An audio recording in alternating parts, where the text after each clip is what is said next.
देखो पहले तो हमारी सारी कहानियाँ तो वो है कि जो सब जानते हैं कि विक्रमादित्य राजा जो उज्जैन है, तो उनकी न्याय नीति कैसी थी, इसलिए वो सवाल जो इसमें हम लोग थोड़ा सा एक विलन जो है भद्रकाल उसको इंट्रोड्यूस कर रहे हैं कि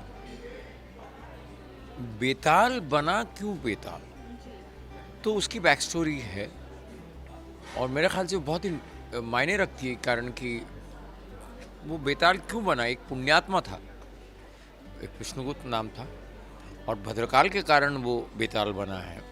और विक्रमादित्य के कारण भद्रकाल आज जीवित है और वो चाहता है कि बेताल को, ये कहानी है कि वो भद्रकाल ही चाह रहा है कि वो बेताल को ले आओ क्योंकि वो एक ही थ्रेट था। तो भद्रकाल को हटाना बेताल का काम है और विक्रमादित्य को बेताल को ले जाना ये विक्रम का काम है। तो बड़ा एक इंटरेस्टिंग सा ट्रायंगल है। तो for me I think this story doesn't limit to only Vikram and Betal telling the stories, I think little bit more than that.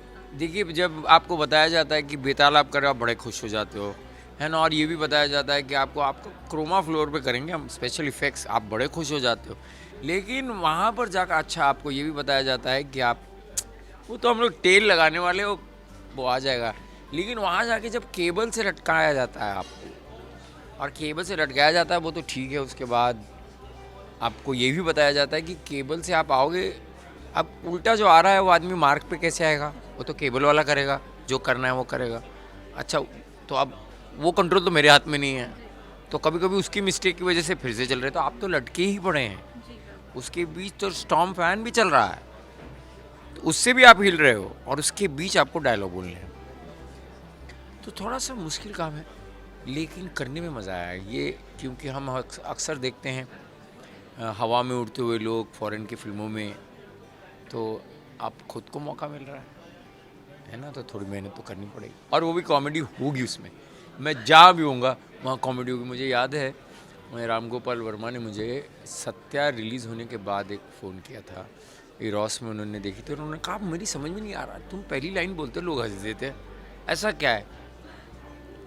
तो मैंने कहा हो सकता है कि मुझ में वो एक है, वो एक ह्यूमर, वो फनी बोन के लोगों को मज़ा आता है, कभी कभी उसे देख कर मज़ा आता है। तो आई थिंक बेताल में भी आप वो देखेंगी ज़रूर कि उस गुस्से में जो बेताल है वो फिर भी आपको मज़ेदार लगेगा। करना ही पड़ता है, क्या करे आपको, क्योंकि अब उसको हंसी मजाक ही करके आप जीवित रह सकते हो ऐसे सेट पे, क्योंकि जहाँ पूरा वही हरा हरा हरा हरा आपको लटकाया जा रहा है, वहाँ आप क्या कर सकते हो, हंसी मजाक ही कर सकते हो। पर जैसे कि अभी अहम है, मुझे ऐसा लगता है वो इतना अच्छा है जो विक्रम कर रहा है, तो ज़्यादातर उसको हाँ मेरी इसको करना रहता, तो कहता अब मैं और कितनी एक्टिंग कितना करूँ। मैंने कहा थोड़ा देखा भी कर मुझे मस्ती मजाक चलती रहती है, लेकिन yes we have a good team. I think the दंत कथाएँ जब लिखी जाती है उसमें बहुत सारी इमेजिनेशन होती है।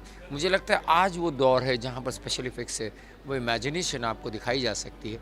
एंड ऑफ कोर्स ऐसी कहानियाँ हमारी अपनी बेताल बच्ची सी है, इसको जीवित रखने के लिए आप लोगों ने देखना चाहिए।